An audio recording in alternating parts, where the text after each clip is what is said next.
Bonjour à tous, on va commencer. Il est l'heure, quelques arrivants commencent. Je suis Laetitia Manac, je suis la curatrice et modératrice de votre journée, donc vous allez beaucoup me voir. Mais d'abord, pour commencer, je vais passer la parole à trois gentlemen qui vont nous introduire ou nous donner un mot de bienvenue pour la journée. Donc vous êtes ici pour les rencontres Culture Nîmes du Festival d'Aix-en-Provence, en partenariat avec TheCamp et en partenariat avec Audience. Je passe la parole à Lionel Mignassian de TheCamp, en mot d'introduction. Bonjour à tous, bonjour à toutes. Très heureux de vous accueillir. C'est la première fois en fait que Culture Nîmes vient ici. Et pour cause, puisque le campus a ouvert il y a 8 mois. On a imaginé ce campus en fait comme un camp de base pour imaginer le futur, pour que des gens du monde entier puissent venir réfléchir à un futur souhaité, désirable, humain. Et pour un futur humain et durable, sans culture, c'était évidemment pas possible. Donc il y a une longue histoire d'amour depuis en fait la première utopie, qu'on a très vite avec Frédéric Chevalier, qui est celui qui a porté le campus et qui est décédé l'été dernier, et toute l'équipe a repris le flambeau. On a rencontré l'équipe du festival, on s'est dit il y a plein de choses à faire ensemble. Donc on a très tôt commencé, même dans l'architecture elle-même, puisqu'on a imaginé un théâtre de verdure avec les équipes du festival, pour que la culture soit au cœur de TheCamp. Il y a plus de 20 000 campeurs qui sont venus en 8 mois, 25 nationalités, 30% d'étrangers, alors que la marque TheCamp commence à peine. Et il y a à la fois des grands groupes, il y a à la fois des startups, des PME, des institutions. Vous avez pu croiser, en fait, il y a l'université de l'innovation publique qui est là aussi. Parce que pour construire ce monde dont on a tous envie, je crois, j'en suis persuadé, c'est-à-dire un monde, on a besoin de tiers-lieux. On a besoin de tiers-lieux privés, publics, de tiers-lieux indépendants, où le monde de la culture puisse croiser le monde de la science et que le monde public puisse croiser le monde privé pour faire des projets.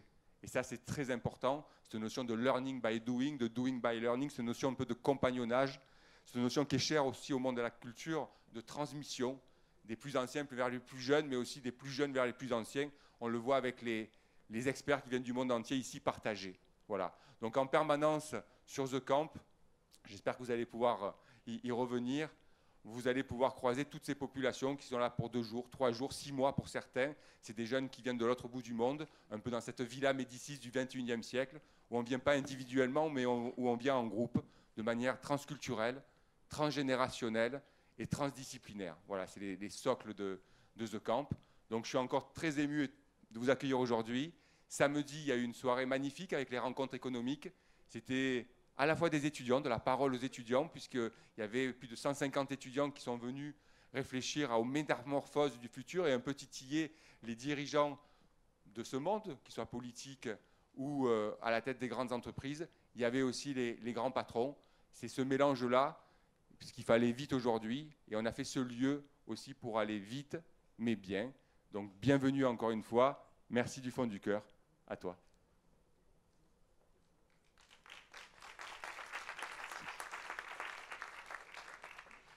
Grand merci Lionel et grand merci pour ce petit rappel historique sur la manière dont on s'est rencontrés. D'abord un mot, je ne suis pas Bernard Faucroul, ça ne vous aura pas échappé, je suis Jérôme Brunetière, le secrétaire général. Bernard devait être avec nous et un festival c'est plein d'aléas, il avait des impératifs artistiques à gérer aujourd'hui et il vous demande de bien vouloir l'excuser.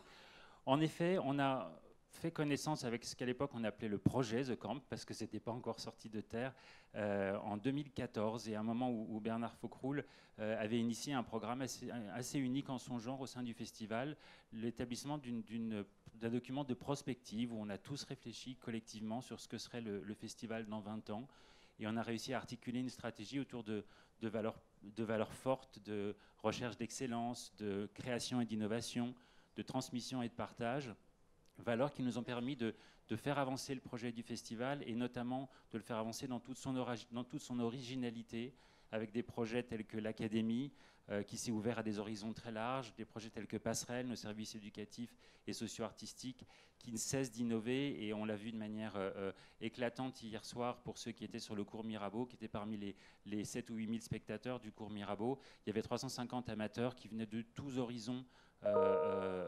Ça veut dire qu'il faut que je me taise quand ça fait ding-dong qui venaient de tous horizons autour d'Aix-en-Provence et qui sont vraiment des valeurs très fortes du festival, que d'ailleurs Pierre Audy, le nouveau directeur du festival, va continuer à perpétuer et à développer.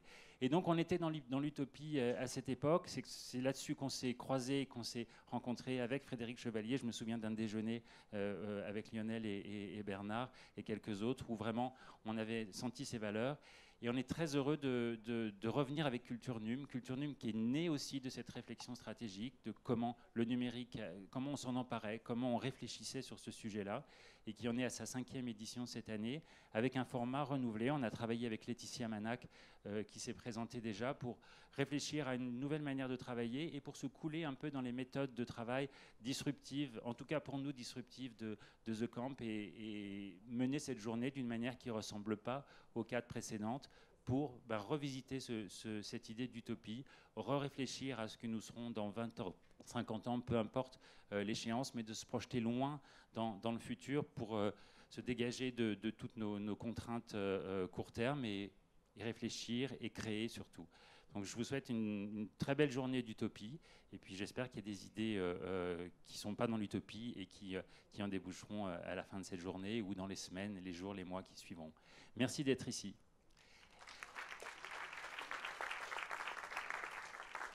Et je passe la parole à une personne que je voudrais remercier, qui est Patrick Bézier, de la Société Audience, le président de la Société Audience, grâce à laquelle nous sommes ici. Audience est le partenaire de cette journée, et c'est grâce à vous qu'on fait avancer cette journée. Vous nous avez challengé l'année dernière pour qu'on ait une ambition plus forte, pour qu'on agrandisse l'ambition de cette journée.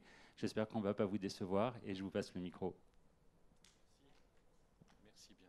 Alors, oui, tout le monde ici connaît Audience, peut-être pas, mais c'est notre vocation d'aider, de protéger le monde de la culture. Toute la vie des artistes, des gens du spectacle ou de la presse. Donc notre vocation était bien là, ici, de vous accueillir pour vous permettre de réfléchir à notre futur. Nous avons tous les métiers de la protection, ce qu'on appelle les mutuelles, la santé, la prévoyance, la retraite, les congés spectacles pour ceux qui sont intermittents, les pigistes, etc. Donc nous sommes dans un devoir de couvrir une population qui est souvent seule, qui ne se situe pas dans des grandes entreprises de 200 000 personnes où on s'occupe d'eux dès qu'un cheveu est tombé. Notre vocation, c'est d'organiser leur protection et s'adapter à l'évolution de leur métier. Ça, c'est une première chose. La deuxième chose, j'étais aussi à Aix aux rencontres des économistes, donc, que vous avez reçues, et vous avez vu la déclaration hier, les 12 points de la déclaration du Cercle des économistes. Ça ressemble à celle de l'an dernier. Ça ressemble à celle d'avant. Je critique personne, mais on sait bien qu'on a du mal à prévoir l'avenir. Et les économistes en particulier, qui n'ont jamais prévu, ils le disent eux-mêmes, hein, ces grands universitaires qui écrivent des rapports pour tous les pouvoirs politiques et toutes les grandes entreprises, n'ont jamais prévu ce qui nous est arrivé. Ça fait réfléchir. Ça veut dire qu'il ne faut pas compter sur les experts seulement pour penser le futur. Il faut penser à soi et l'environnement dans lequel nous sommes. Alors bien sûr, on peut dire que le climat va nous faire monter de 4 degrés, que même TheCamp, il faudrait le mettre sur pilotis dans 20 ans, hein, ou 30 ans, ou 100 ans. Mais enfin, on ne sait pas. On sait qu'il y a un risque, on sait qu'il y a des risques majeurs, on sait c'est la fin de la croissance. Or, le premier point d'hier sur la déclaration finale, qui a été rédigée bien avant hier d'ailleurs, parle encore de croissance. Vous voyez, le pari, alors je ne suis pas défaitiste ni décliniste, mais je suis réaliste et utopique en même temps. Je pense qu'il nous faut des utopies, il faut des rêves. C'est la raison que sur mon point, mes 3 points que j'avais prévus que je ne développerai pas, peut-être dans l'après-midi, peut-être si on me donne la parole, il nous faut travailler sur la sagesse. Est-ce qu'on aura la sagesse de reconnaître que la machine n'est pas tout, que les technologies, les révolutions technologiques ne nous apportent pas des réponses à tout? Est-ce qu'on aura la sagesse de rester l'homme aux commandes de la machine, pour être simple? Est-ce qu'on aura la force de réguler, parce qu'on voit bien qu'on est débordé, que des monopoles se créent partout avec des intentions de s'occuper de nous, pour nous vendre à qui? Quel est notre prix demain? Si on n'a pas de data sur nous, est-ce qu'on est intéressant? Et ces data renvoient à quoi? Un problème de la propriété. Alors, c'est un problème qu'on n'aime pas beaucoup en France, parler de la propriété privée, parce qu'on aime bien partager tout. Il y avait un philosophe du XVe siècle qui disait que l'État, c'était une fiction, c'était un endroit où tout le monde pensait dépendre de tout le monde, mais surtout pour soi. C'est mal traduit, je reconnais. Donc, est-ce qu'on saura faire vivre cette propriété privée et ce partage, ce collectif, ce partage des savoirs que tout le monde appelle de ses voeux? J'en ai fini. Et puis, dernièrement, enfin, la beauté, parce que la culture, ça a un lien avec la beauté, et la beauté est relative, et je pense que de ce point de vue-là, nous aurons la chance de rester humains si nous sommes attachés à la beauté, et non pas à une beauté qui est contenue dans un petit appareil. Voilà. C'est plutôt une introduction qu'une conclusion. Ouais. Merci.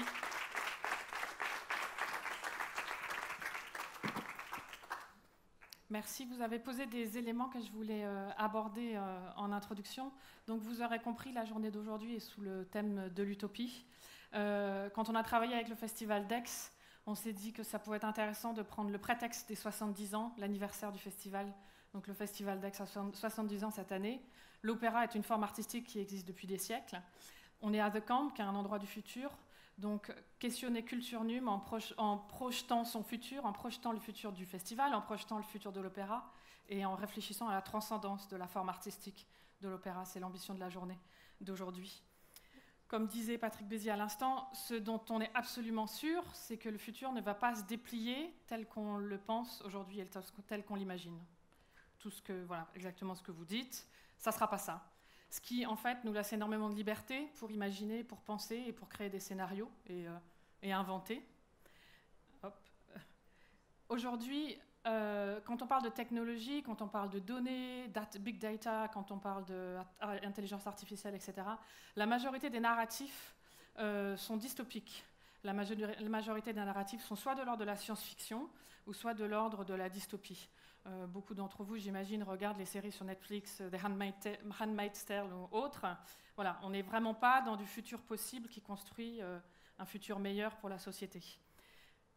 Il est important et intéressant, du coup, de réfléchir à où est le positif et est-ce qu'on est vraiment dans le cadre de ces dystopies-là.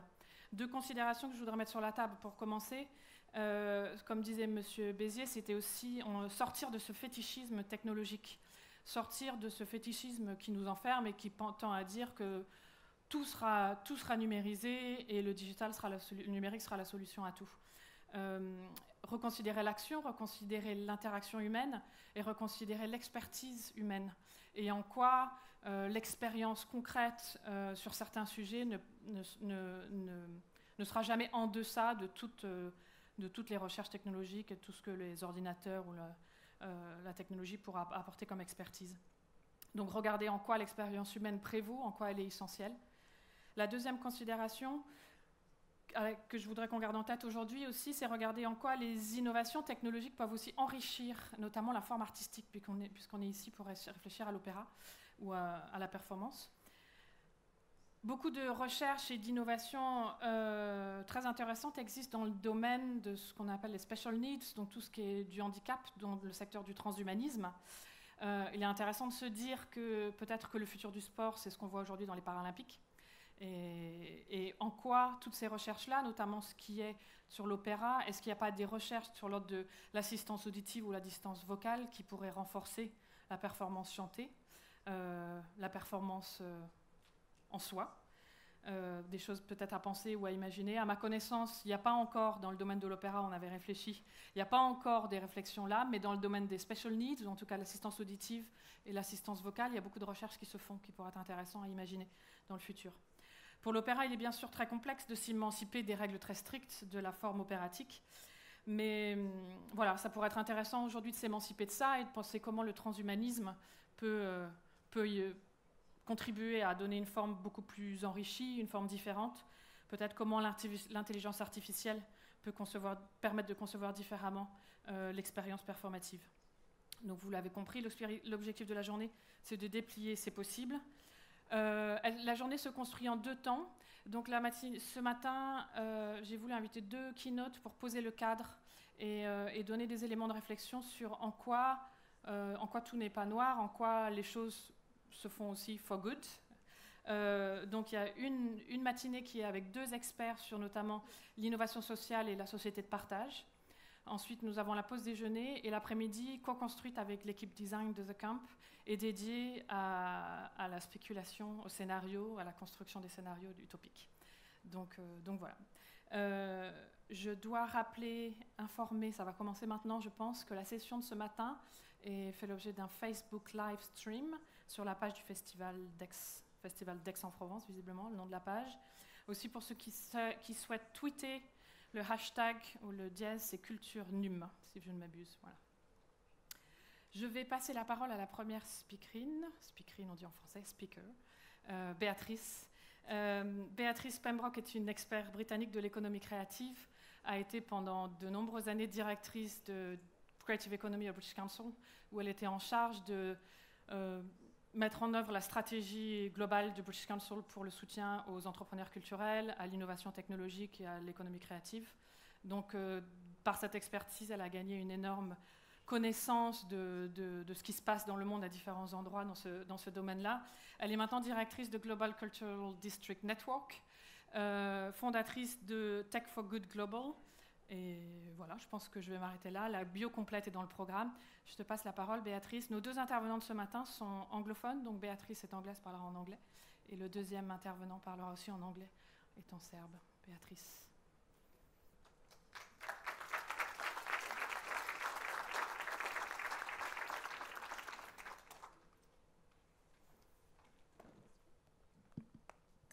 Bonjour.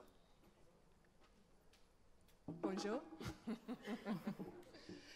And thank you so much for having me in this incredible lighthouse for hope and new ideas, much needed.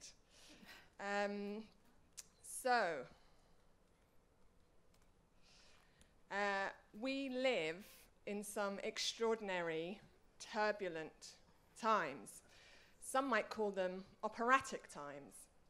And much of this flux, these tectonic shifts in the economy, the environment, and in politics have been attributed to the digital technologies that pervade and empower every part of our lives. Every day, we're told that these new technologies are dangerous for our minds, for our bodies, and for our democracies. But technology itself is inherently neutral. It's up to us to decide how we design and use them. And of course, at any scale, that becomes political. And I think this might be partly because of the dizzying speed that they've come about. This is the fastest tech revolution in history. Radio took 38 years to reach 50 million users. Television took 13 years. The web took 4. Facebook took just 10 months, and now, 14 years later, is used by 2.3 billion people. That's about a quarter of the world's population. 2/3 of the West have smartphones, and the internet contributes about 10% of the UK's GDP.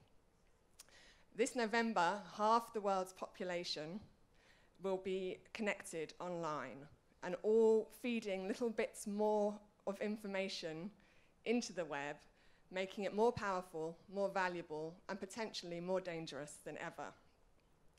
So this is our new modernity.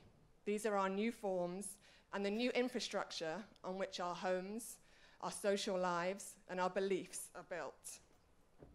It's almost impossible to distinguish between our online and offline lives.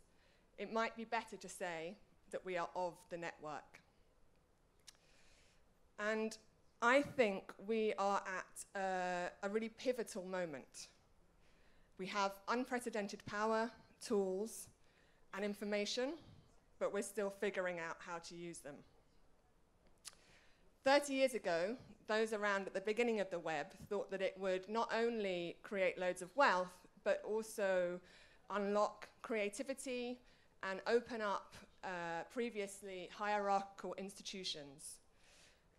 In many ways, this has happened, but there remains some really important questions about power and inequality in our digital world. There is an unprecedented global monopoly by a handful of US companies, such as Facebook and Google. And they've grown rich in our personal data that we've happily given away for free. Because we love their genius products, and they are genius products and services, but we don't really understand enough how they work, we and our governments allow them to continue relatively unregulated. None of the biggest internet businesses in the world is run by or was started by a woman, despite recent research that shows that those businesses are more successful and more innovative. The tech sector only employs 17% women. Wikipedia entries that so many of us use every day, it's only 18% of those entries are written by a woman, meaning that women's stories are often left behind. And figures for ethnic minorities are even worse. 90% of new jobs require digital know-how, but nearly half of Europeans, still us, thank God, lack basic digital skills. And I think only about 30% of businesses use the web effectively for marketing and digital. And that figure is even worse in the arts and culture. So we all need to be literate in these new forms. We need to take part in shaping our new modernity. But it's not too late. There are so many hopeful examples out there. People with all kinds of different resources and backgrounds who are finding radical and interesting ways to find new alternatives. So I'd like to share a few examples with you that I hope will be useful and inspiring as you reimagine our future today. So one of the most simple benefits or ways that the web has been useful is to give new information and to empower more of us to access that information. The key is to ensure that the data is usable and relevant rather than become completely overwhelming. I think a good example is WeFarm. This is the world's largest farmer-to-farmer digital network. So there are about 500 million small farm holders around the world. Most of them live on less than $1 a day and face huge challenges in remote areas without the internet. But now 1 million of them are connected to this network. They can ask questions, share advice about the crops and weather and soil through just very, very simple mobile phones, which connects them to a powerful peer-to-peer network. So one of the biggest potentials of network technologies is the collective intelligence that it mobilizes. So in many cases, individuals and communities see a part of a bigger pattern that, when pieced together, creates really important information that can inform social action, whether it's election fraud or oil spills or earthquake victims. This is Yagera, a project that I commissioned in Uganda, where there are high levels of corruption in government. So various local community groups and creatives and technologists work together in a kind of hack format, like many people do here, and work together to design and build a site that responded to local needs. So it's anonymous, so anybody can report an instance of corruption safely, and once a report is made, the Yagera team will follow up with the relevant authority to ensure that the matter gets resolved, or tries to. The team then reports back to the online community, demonstrating that change is possible when individuals speak out. On a global level, this organization was the first to crowdsource cancer research. So their scientists collect huge amounts of data which still need to be analyzed by humans because computers still aren't powerful all the time. So in order to do that, they created online games which allowed over 500,000 people from 182 countries to join together and accelerate research by beating puzzles, building magical worlds, and playing adventure games on their mobiles. So by incorporating data analysis into these games and apps, they took the competitive, Moorish elements of gamification to provide crucial information about, for scientists in order to beat cancer. New technologies have also allowed a much deeper, more personalized way of learning and education that also allows us to break down some of the old hierarchies and gatekeepers in that process.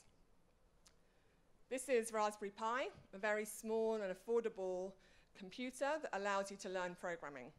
It's now sold over 14 million units in countries all over the world, meaning that a greater diversity of young people will be able to shape the infrastructure that our digital world relies on. It's particularly connected to hundreds of young girls and other groups that are underrepresented in this area.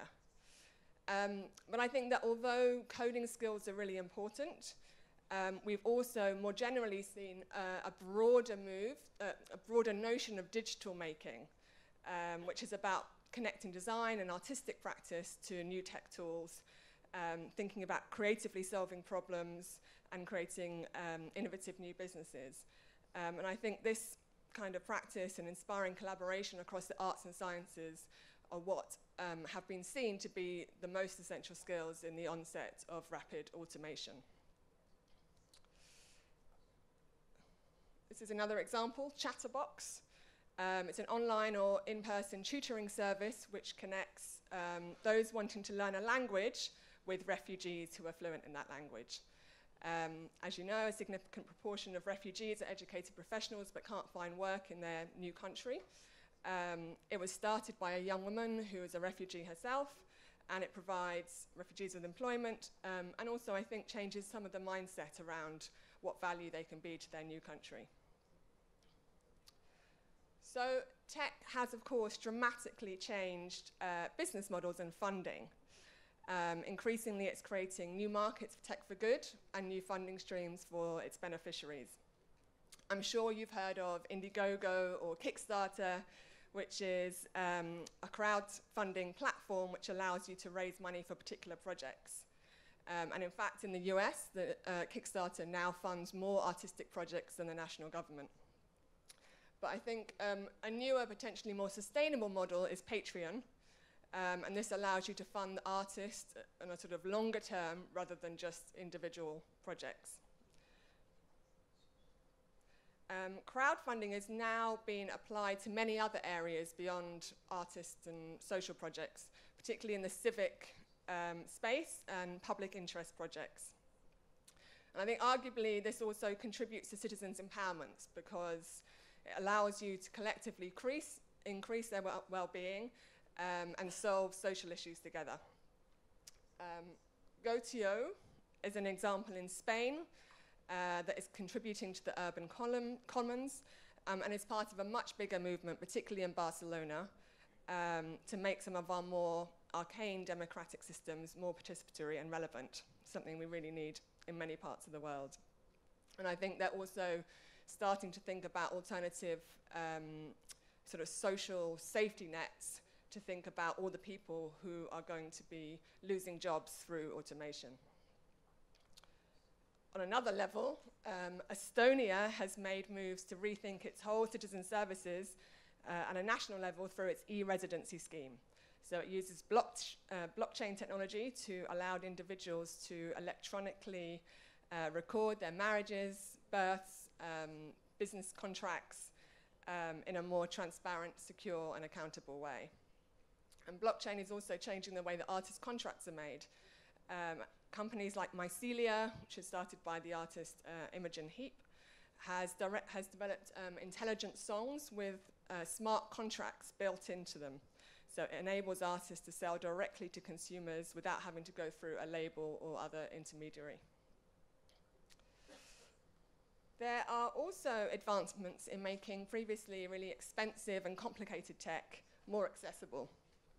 OpenBionics uses 3D printing and body-machine interfaces to make prosthetics easier and cheaper to manufacture. It's a UK-based startup, and it's now able to produce a tailor-made bionic limb for amputees which costs under 4,000 euros.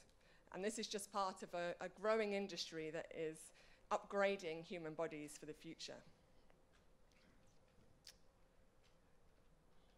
This is Fairphone, a Dutch social enterprise company which aims to develop smartphones that are designed and produced with minimal environmental impact. So most smartphones that you have in your pocket require about 40 different metals, and a lot of them are mined in the area around the Congo, where there has been civil war since the 90s. Warlords take over metal mines, exploit adult and child labor to offer metals at attractive prices to international electronics companies. So Fairphone managed to build a phone using ethical parts and labor. Its parts are modular, which means that when a part breaks, it's easier to get it replaced. And it also helps the consumer to understand better how its technology works. It hasn't always been easy for them, particularly to create a rival to these big international companies. But they've sold about, I think, 140,000 units in the EU. As well as hardware, there are now many initiatives trying to rebalance the ownership and governance of the web, which you're going to hear a lot more about shortly. This is Tim Berners-Lee, the original creator of the World Wide Web. And he released the source code for free to make the web an open and democratic platform for all. He's apparently pretty devastated about what's happened, the rise of fake news and surveillance. But he's got a plan to fix it. He's working on a new platform called Solid, which aims to reclaim the web from corporations and decentralize it by giving users a platform where they can control access to their data and content, rather than, say, Facebook, and choose how it gets used.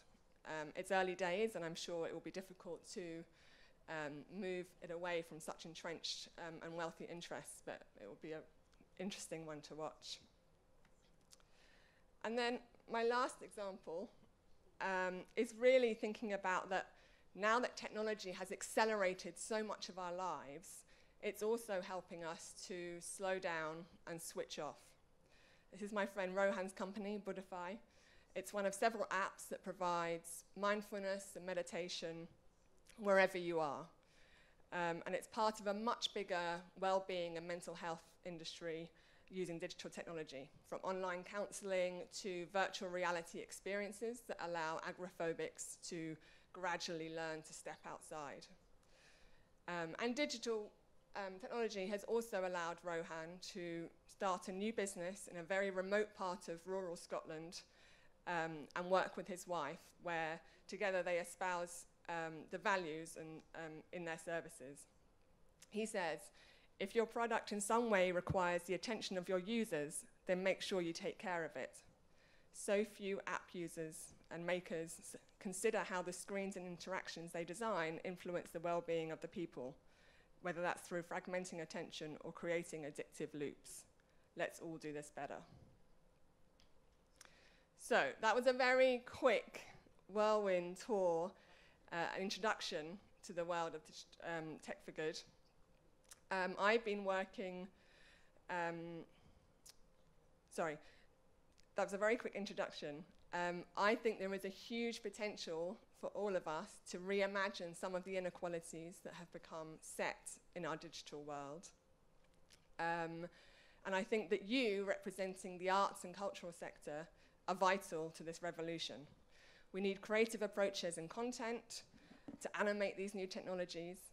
We need good design and storytelling to make them usable and human. And we need cultural spaces, museums, galleries, and critical reflection to question some of their efficacy and purpose. I've been working at the intersection of arts and tech for years now, and one of the reasons we started Tech for Good Global was to try to change the dominant narrative and instead shine a light of it being used for good through films and podcasts and events and community building. We now have over 6,000 members in the UK, and it's part of a much bigger movement in social and civic tech. We also developed some principles for what or how Tech for Good might be used. They've been built by agencies like Nominate and the World Bank, and I'd love to know what you think of them and how you think they could be improved or could inform your work. This is not about replicating the old systems and hierarchies, just using faster technology. This is about new digital thinking. So, firstly, start with the user in mind and keep them involved as you go along. Who is your product or service for, and what do they want? And there's all kinds of clever ways of using user research these days. Understand what's out there already. Don't duplicate. So map out and join up rather than try to do something that someone's already done. Design for scale. So take small steps as you go. Start small and then iterate and build on it. But make sure that it has potential to scale from the beginning. Build for sustainability. Be data-driven, so use data intelligently and keep collecting it and think about how it will go on to carry on informing your strategy. Be open, use open standards. Reuse and improve, so continue to think about how you can recycle and reinvent. Address privacy and security. And I think one of the most important things, be collaborative. Reach out to really unlikely allies. There's so much potential for the arts and cultural sector to be working more closely with the entrepreneurial and tech sector, but it's still not happening as much as it could. So, good luck. We need you. Think big, think generously, and be collaborative. This is not a time for business as usual. This is your chance to shape our new modernity. Thank you.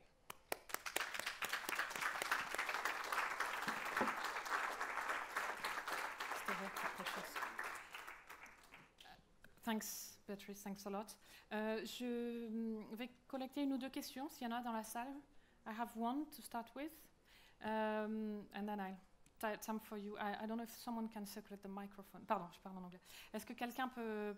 Voilà, Audrey, merci. Passer le micro dans la salle. Une question, sorry, a question for you, Beatrice. Do you consider the civic tech movement is a global one, or is it still a niche, or is it? I mean, do you think it has a potential to really scale up? I think it's definitely, there are examples of it happening in all places. I gave some international, but there are many more. I think it probably is still quite niche in many ways. I think one of the problems that it's always had is that it hasn't necessarily scaled. Yeah. And it's seen as sort of alternative or counter, rather than being embraced by some of the larger companies. Some of the biggest corporates like Google are doing some incredible work for good. I don't think it needs to be a sort of binary conversation. But I think we need to find more mainstream ways, and I think that's where the arts and culture can really help, because we need to have storytelling about why these things are important. Otherwise, people don't know these things exist, and we just have one dominant narrative. And in terms of global, I mean, how it is spread around the world, is there I don't know, dominance, or is it more European focused, or do you think civic tech is a little bit everywhere?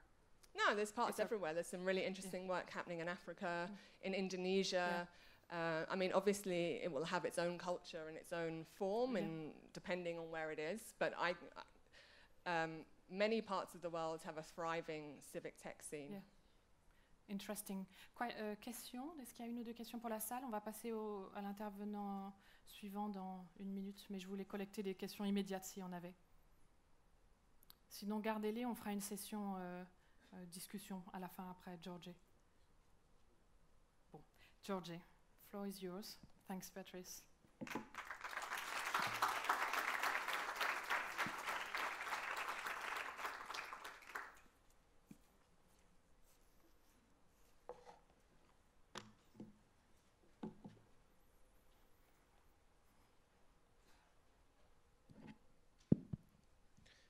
Hello, my name is Djordje Krivokapić. I'm coming from Belgrade, from University of Belgrade, and from Share Foundation.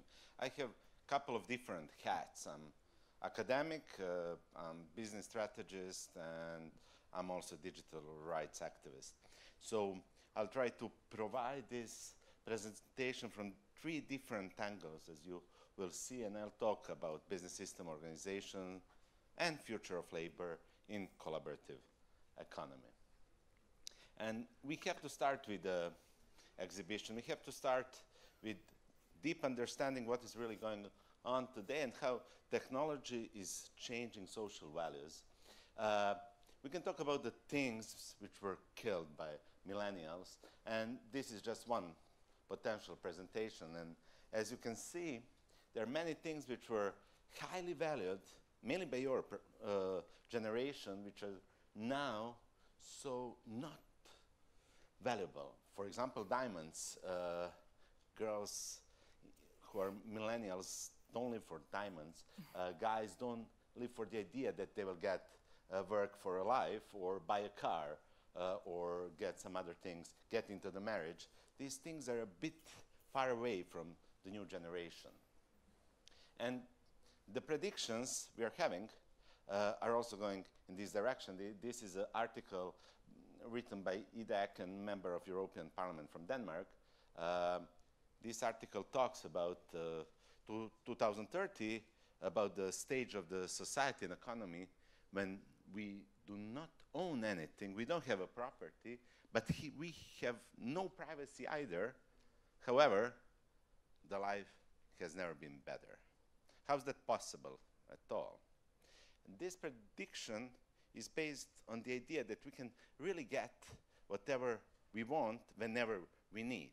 For example, if we are going to some special opera tonight and we need one particular bag for tonight, we don't need to pay it maybe 1,000 euros. We can just rent it for a night, or we can buy, we can access the saxophone for a week and use this really excellent type of saxophone, not paying a couple of thousand of euros, and so on. When we go to the work, we can rent our apartment for students to make their study, so they can get access to our real estate, and we can get some money back for it. It also has a different influence on the labor market. There is new different labor market with different opportunities, with free time, flexibility, and so on. How? It is all based on the idea of sharing economy, or collaborative consumption, or collaborative economy.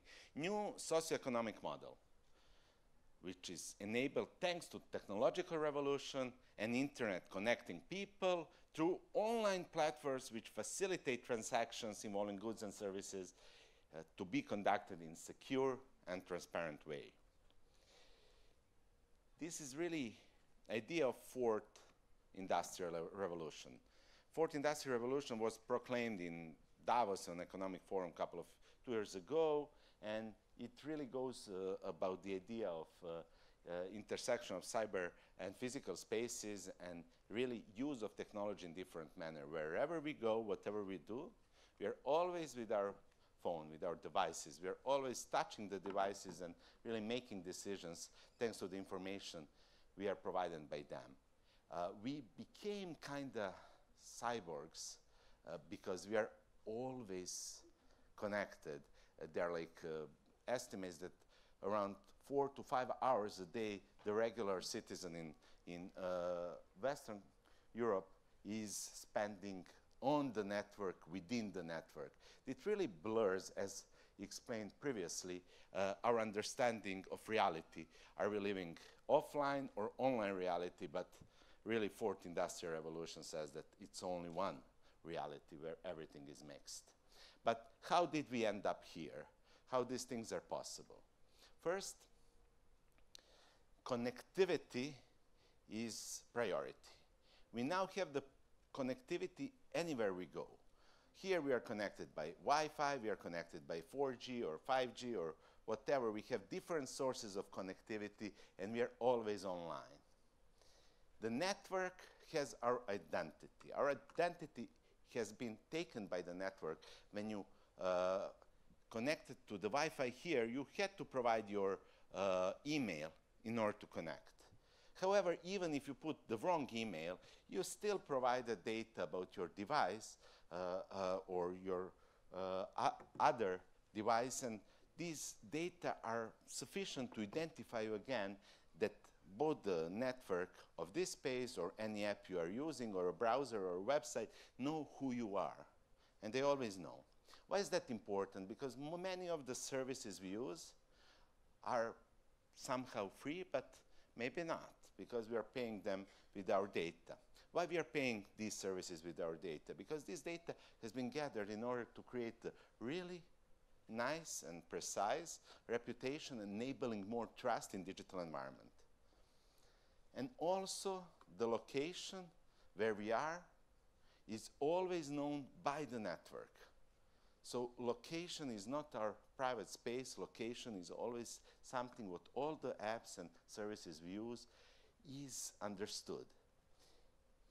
That way, different kind of senses, not only our senses as human, but smart devices and sensors are embedded into the offline environment.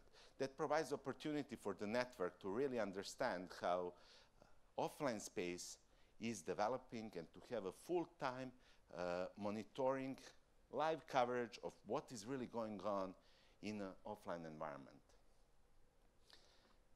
And then all these techniques of data gathering had to collect a lot of data, but in order to have this data useful, we need a lot of brain power. Of course, as humans, we cannot process so much data in real time, but that's why we created the cloud. The cloud as a brain infrastructure, which can be used in different manners to process, analyze, and return the quality info for all of us. When we have this quality info processed, we can use artificial intelligence, we can use automatic processing for different kind of decisions, and we can have algorithmic governance. Algorithmic governance enables us to have many more processes conducted in real time by machines and algorithms, not by humans. Just imagine how many emails and messages are going around the world at this moment, and just imagine how many people have to be employed in a post office in order to deliver these messages. That would be like amazing. And then, as explained previously, this go to the direction of automatization and robotization. So we have these processes where labor is exchanged by computers, by machines, but don't worry. Creativity is still far away to be changed by robots and machines. Any job which is really predictable, regardless of the fact is it mental or physical, will be replaced quite soon. But unpredictable jobs, jobs which require creativity, which require dealing with people, sensing things, they're still out of automatization. We have digital fabrication. We have power of different machines to take digital objects, to create them in a physical form, and to put them back into the offline world. So we have capability of algorithms to make interventions through digital fabrication in the real space. And of course, these interventions doesn't need to be material, they can be immaterial. So virtual and augmented reality provides us opportunity to create interventions without really changing anything except the perception. At the end, when we talk about drivers of the change, we have to touch blockchain and distributed ledgers, because we now have the technology which can provide the highest levels of trust, the trust which were embedded within the state institutions before, but now we are having different intermediaries providing the same level of trust and taking the functions of the state institutions. So when we understand this new context, then we ask ourselves, what is the economic value behind?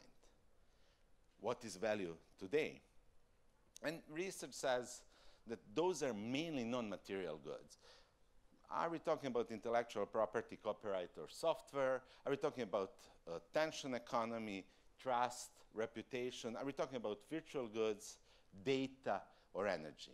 Those are things which are most valued and which are attracting the biggest investments in the last 10 years from different sorts of investors, both state but also mainly from venture capital. And all these elements are also providing different kind of revolutions, not only revolutions regarding immaterial goods, but also really material world. Because the efficiency and trust created by technology are providing new business opportunities and different forms of sharing economy.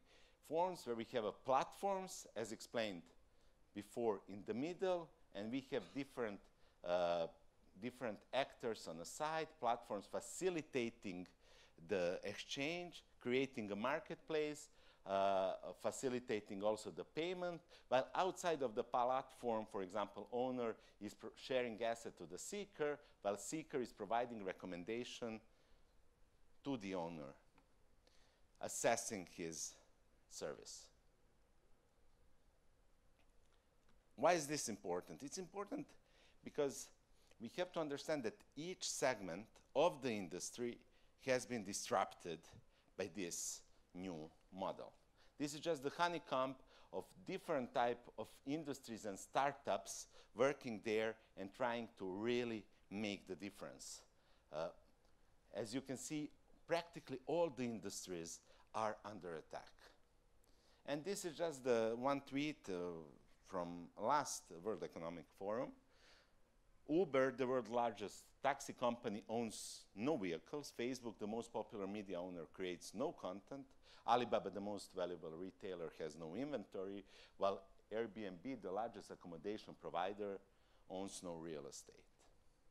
So we talk about these new companies, and we just go into economic angle and assess what is their market value at the moment. We can really understand how the huge impact of the technology is already today on the market. So how we get to this point? What happened on the economic side which enables such a huge value creation on the other side? It's about unlocking hidden wealth of underutilized resources. It's about creating every particular piece of property economically active and possible to use. So, new model of economic activity really emphasizes the shift from the ownership toward accessibility, which can empower consumers to capitalize their property and skills, using them more efficiently, becoming micro-entrepreneurs, reducing the total cost of ownership of property, both getting more money for your time and property and still reducing the costs. So sharing is maybe new buying, and that's many are saying. We get thanks to the platforms, we get the completely new market. We have much bigger offer. We have a different social norms, as explained. Nobody's really looking for everything to be perfect. People are used to things which are already used and so on. But this huge market where everybody are selling and buying is the market where we have much bigger offer and the prices are much reduced, what's a really good thing for us. How it looks, it's the best known model. An example is automotive industry. And at some point, we all had cars. We all had to invest into the cars. Then we have a new models, for example, company owning the car and we use the car where we need. Then we have collaborative models like Airbnb. Some of us have the car, others don't have the car, use other people's car or use their car and their time to be driven somewhere else. And we are heading to this fourth picture where we have like completely digitalized transportation, where we have self-driving cars picking up when we need. We don't call them. They know when we need the car. They're here in front of our building, taking us somewhere and leaving us there. So when we talk about art market, for example, like traditional art, fine art pieces, we could see also this change from people who have a collections to people who are maybe just paying the service to have every month different type of piece on their wall. Selected, brought, and put on the wall by some service provider. So that's why collaborative economy is really important. It became one of the pillars of digital single market. There are like many policies developing in that field, and we expect a lot. Why? Because we are really changing the big picture. There is no more linear and one-way value chain where we have production, then distribution, and marketing in order to get to consumer. We have two-way and continuous value chain where we have platform and ecosystem of different players where we exchange goods. And we are all active players in that field. And technology is not antisocial, in fact.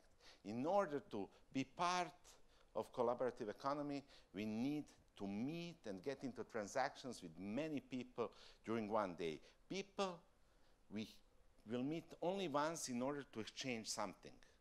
So from the point of time where we stopped really meeting new people, we are now in constant communication with the new people because we have their reputation created by platforms and we can really rely on them. Least but not last, all the goods we are using are really, and we own at the moment, are underused goods. Like, for example, our machines at home and so on are probably used 3 to 5% of their potential use. So in order to be real consumers, as it was proclaimed today, we really need to buy a lot of goods and use a lot of mineral resources. This way, if we don't own things, if we just use things that we need, we'll not need to buy, we'll not need to spend many more resources, and we'll save Earth, what will bring potentially degrowth and keep Earth better. And really, our phones, this technology is really empowering us, as explained before, in so many ways, both in democratic society and on the market, and we are really becoming empowered. We are thinking about, as a new generations, about freelancing. If you go on Google and just type freelancer, you'll see many nice faces, smiley faces of young people, really happy to be free and flexible from ordinary life. Enabling them to get into contacts with many people and not to be the part of organization as their parents were, where they started somewhere down there, like interns, and then went through the hierarchy up to the top, or if they're not so ambitious, take some counseling position on the side. Today's generation are thinking more about flexible work.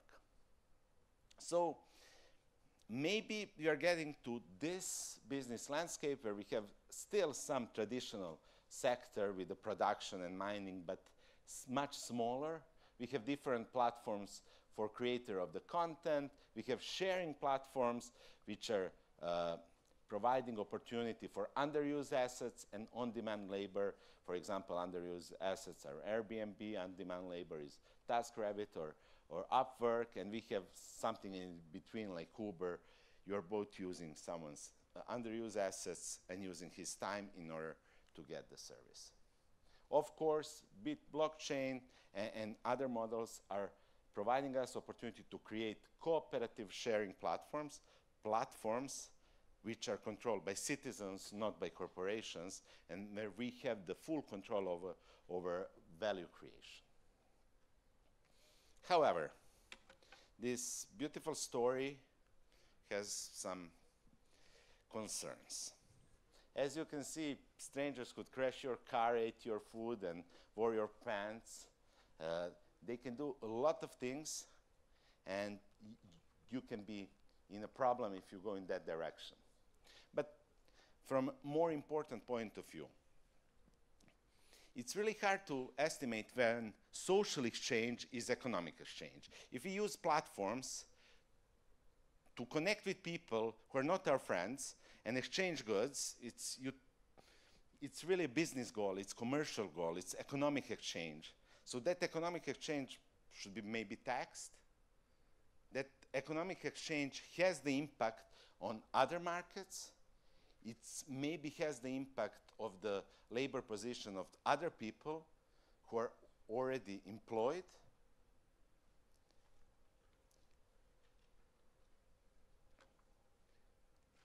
It's very hard to estimate when somebody providing these services occasionally is becoming a professional, when he is from the point of consumer and employee becoming a prosumer, somebody who is a business entity, having full responsibility to other people who use his services as consumers, when he has to comply with trade regulations,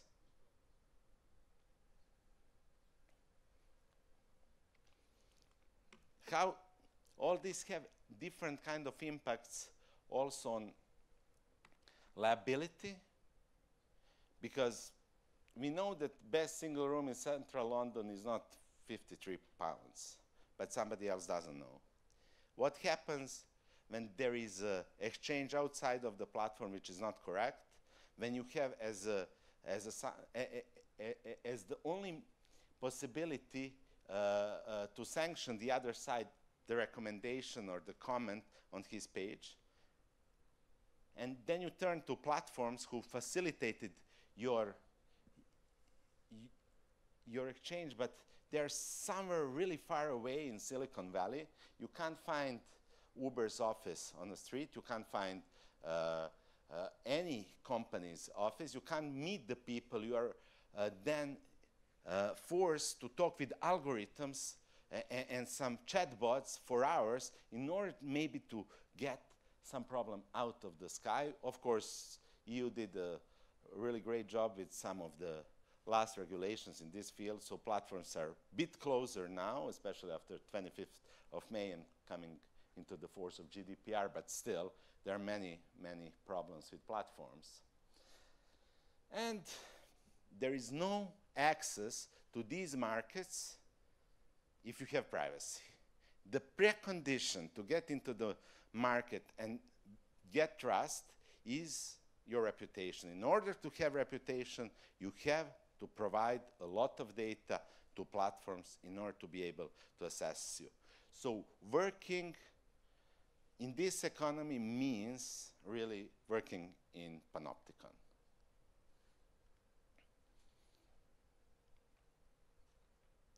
Algorithmic governance uses a lot of data to make decisions, but algorithms have all the same biases the society have and many new. So algorithmic discrimination is completely new problem we are facing at the moment, as well as other issues like net neutrality, which are really putting different actors in better position and providing more opportunities for big corporations.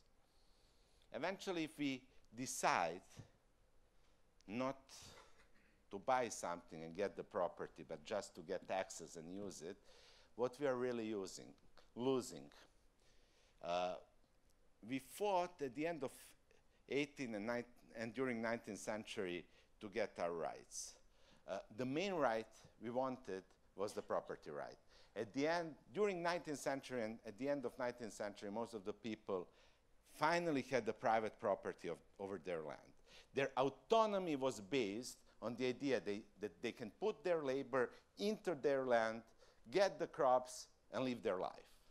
The idea of property is idea of no state interference, is the idea of the welfare, is the idea of identity. 20th century industrialization changed things. We got corporations, we got labor relations, we got people employees fighting for their rights. We had corporations really putting a lot of effort in order to secure us as employees. 21st century is bringing kind of different paradigm. We don't want maybe neither property or labor relations. That way we are really losing everything we fought in the last couple of centuries. So that's why we have to really assess all these technological developments in line with achievements of our civilization and understand that old norms of property and labor have to stay there and not to be abandoned like this. So this would be the end of my presentation. Thanks. Thanks a lot. Stay here. Beatrice, you want to come here? On a une petite dizaine de minutes de questions de la salle. Est-ce que quelqu'un peut faire circuler un micro? Ils sont là, les micros? Là. Il y en a un. Sophie, super. Oups. Est-ce qu'il y a des premières questions? Sinon, je vais relancer Djordje immédiatement. Question? Je regarde. Djordje, sur coming back to the beginning of your presentation, I own nothing and I'm happy. Do you really believe in that? And what would be, let's say, the ultimate thing that you can't share? Of course, I own nothing and I'm happy. Maybe it's true, but we fought for the society with open access to knowledge for so many centuries. We are at the point where knowledge and information are really not the scarce resource as before. However, as I explained, really ownership rights and property rights over data and information are a new business model. So different kind of data generated by all the sensors and everything are now proprietary goods. Wikipedia is there, but there are many new things we can't use anymore, even if we don't have the full control over it. Yeah.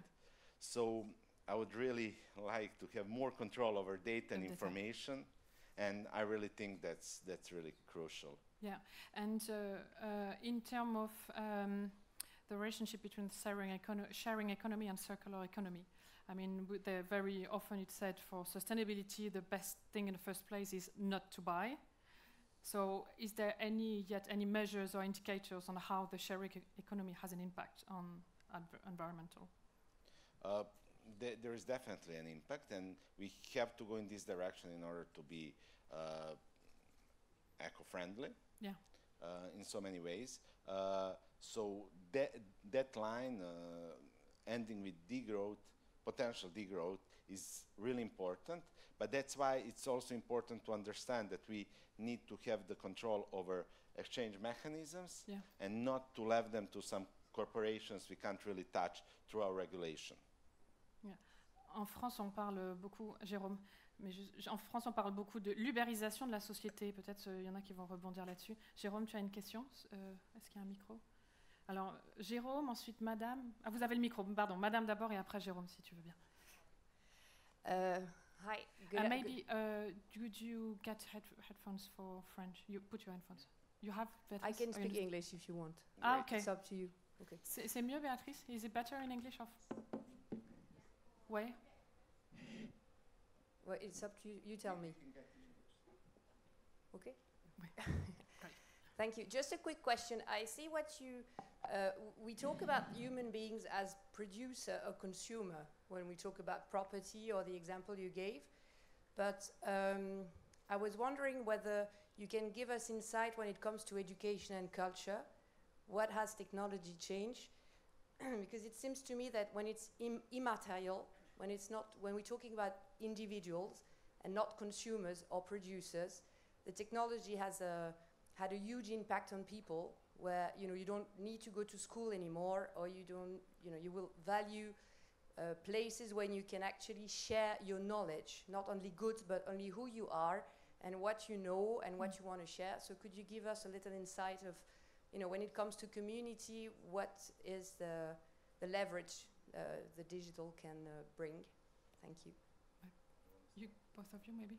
Who would want to? Yeah, I mean, technology has had a huge impact on education. Everything from, the maker movement, where people are using Arduino and other technologies and tools to learn how to make small or, hobbyist kind of activity in design and technology.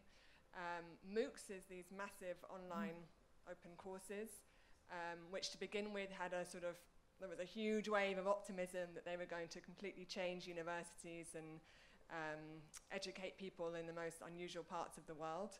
I think there's been some fatigue in some ways with them, because although lots of people signed up, the dropout rate is quite high. So I think it's still finding its way, and there needs to be a kind of negotiation between online learning, where you can have a personalized service wherever you are, which is more accessible, but also still get that really critical face-to-face learning. And of course, at the moment, our cultural norms mean that going to certain educational facilities have a cachet with them. So, many people go to education facilities because they know the piece of paper is going to unlock new opportunities, and the network that they get is going to be really important.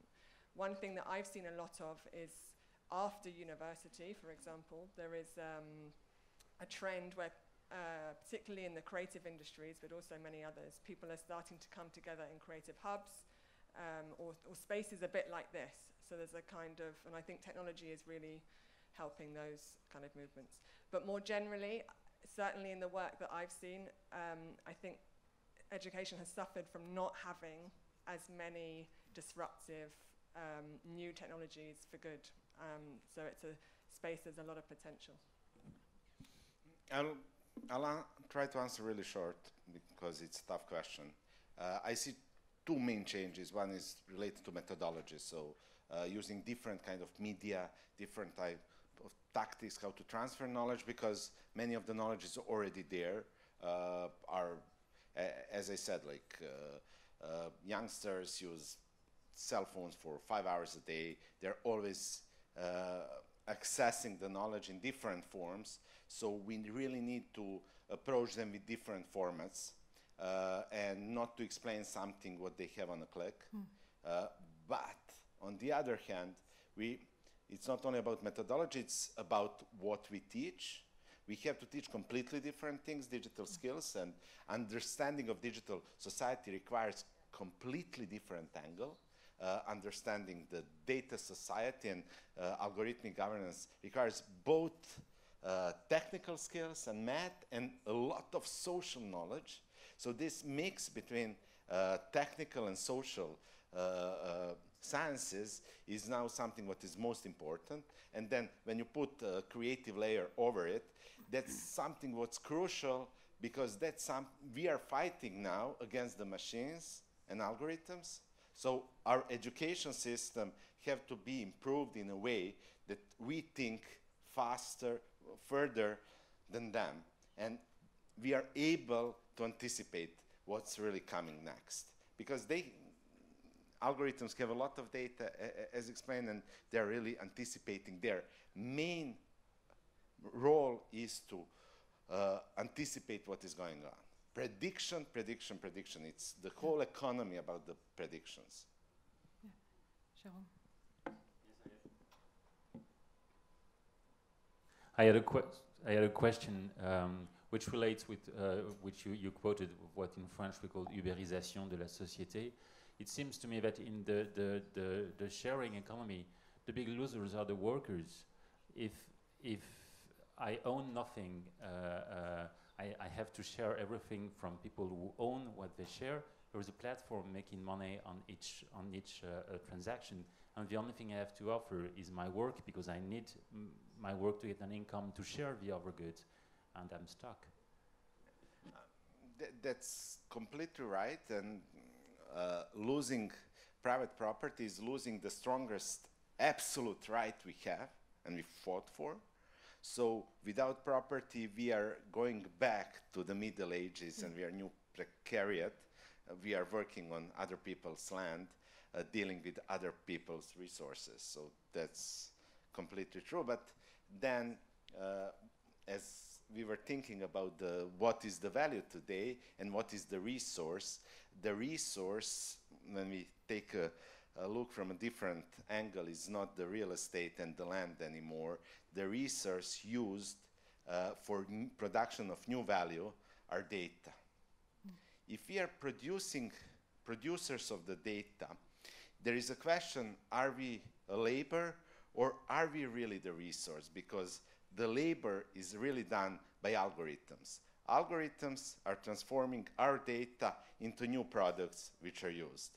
So we are resource, labor is done by algorithms, and that's kind of a new reality. Monsieur au milieu, est-ce que quelqu'un... Oui. Ah, il y a monsieur Oui. Là et pardon après. On fait un petit loop comme ça.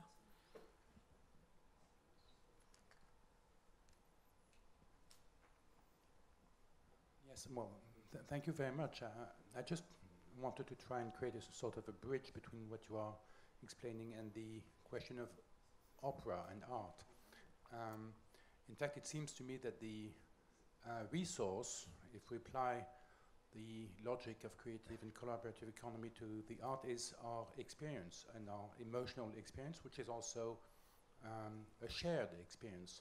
So there's a paradox there, because it seems to me that everything that you've shown is very much based on how the individual is valued as part of an ecosystem. But then how does that apply to what we are living here, for example, in the festival, which is this paradox of experiencing a very personal emotion together with the community?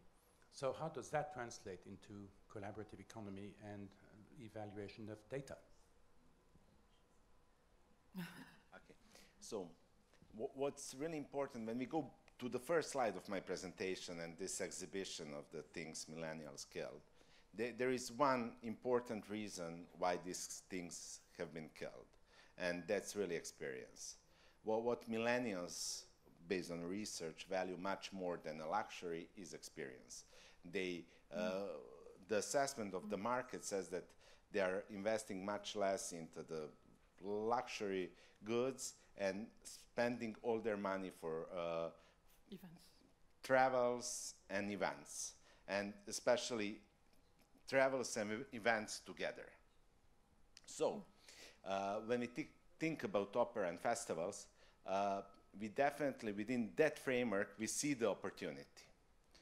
However, it requires a lot of innovation to create the product for this population and to make this product really attractive for them, because they could go in other directions also.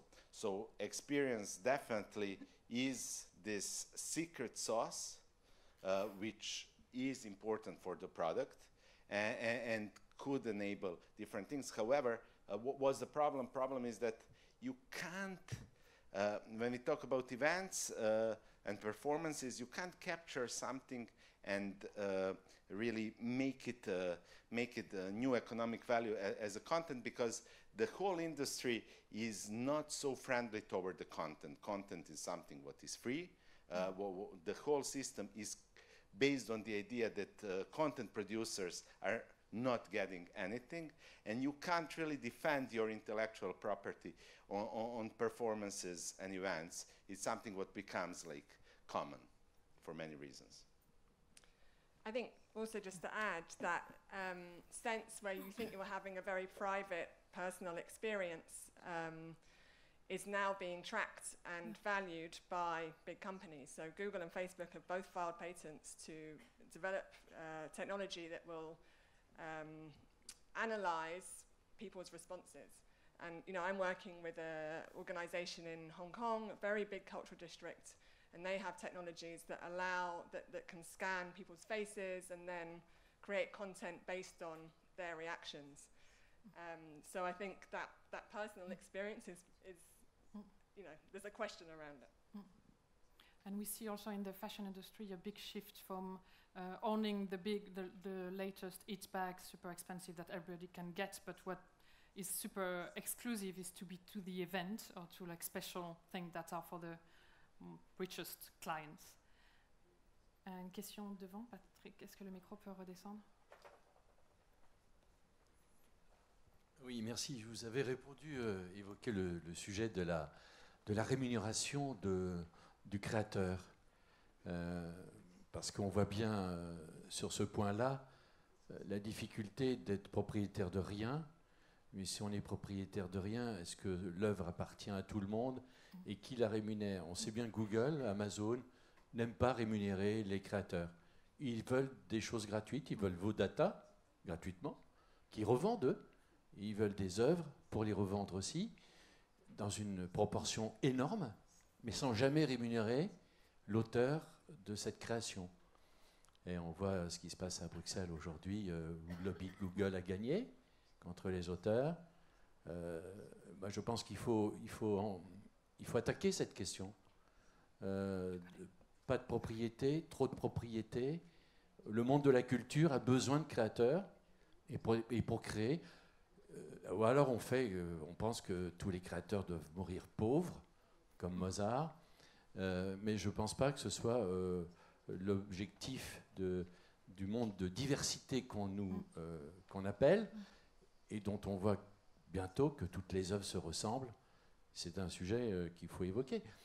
Et on n'a pas évoqué non plus la catastrophe écologique de la technologie nouvelle. Oui. Just briefly for you, Beatrice. One main idea is the question of retribution of artworks and how the artist will eventually get paid at the end of the day, addressing the notion of common goods and common access to work. And yes, I think that was it. And you mentioned the last point was about the environmental impact on technology. Was it right? Yeah. Summarize. I can answer first. So, I fully agree. I'll make some, just makes one short. Okay, what happened to creators is something what we already saw in the media market. So we live in an age of fake news. Yeah. Why that happened? One of the reasons why that happened is that we didn't treat media creators, news creators in a proper way. So we didn't pay them, and we lost a huge part of media sector. Now we are fighting to get proper news and proper information on time. However, the protection of the non-material goods which are created by authors and creators was deeply embedded in new regulation during 80s and 90s when new international intellectual property framework was created. However, then we didn't think much about creators, but by publishing industries, and they got a lot of rights. And they're at the moment fighting their big battle in the European Parliament, but we won last week. We will see what will happen next week with upload filters and other stuff. So there is like a lot of regulation in force protecting creators' work, but in favor of corporations and publishers, not in favor of creators. So creators have to work on advocacy efforts and make their position better, because there is a regulation. So I'll stop here, although I can talk about this. Je ne veux pas engager un débat avec vous, mais... Est-ce que quelqu'un aurait l'amabilité de prêter le earphones pour Béatrice? Hold on, attendez, une seconde. Mais je pense qu'on a affaire à des GAFA qui pensent régulièrement à piller le propriétaire. Alors, c'est un sujet qui est assez sensible, je le sais bien, mais Amazon vient aujourd'hui proposer, vous savez qu'il y a un prix des livres en France, à peu près dans le monde aussi d'ailleurs, mais de proposer des livres d'occasion d'un mois, de 3 semaines. Et là, on contourne le prix du livre et on contourne naturellement la rémunération de l'auteur. Donc on est dans une course infernale à comment je te pille pour revendre plus cher à plus grand nombre.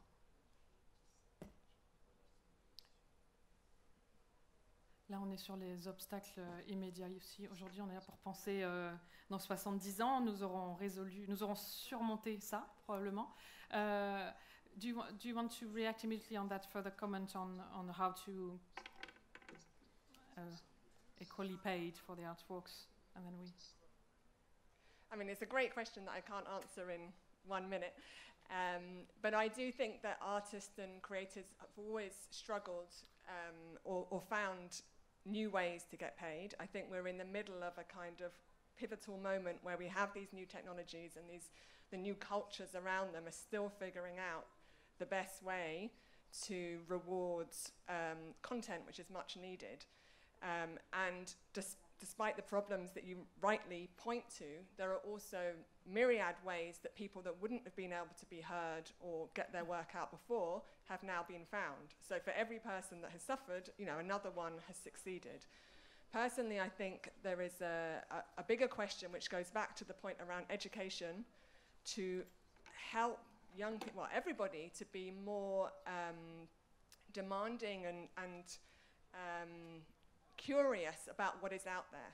So if you think of something like Spotify, you know, which selects music for you, you're essentially being told what you're going to like next, and you get stuck in these quite sort of channeled visions of what you might like. So we have to be, I think, the curator role and those people who are helping you to find new artists and new material is also really important. Yeah.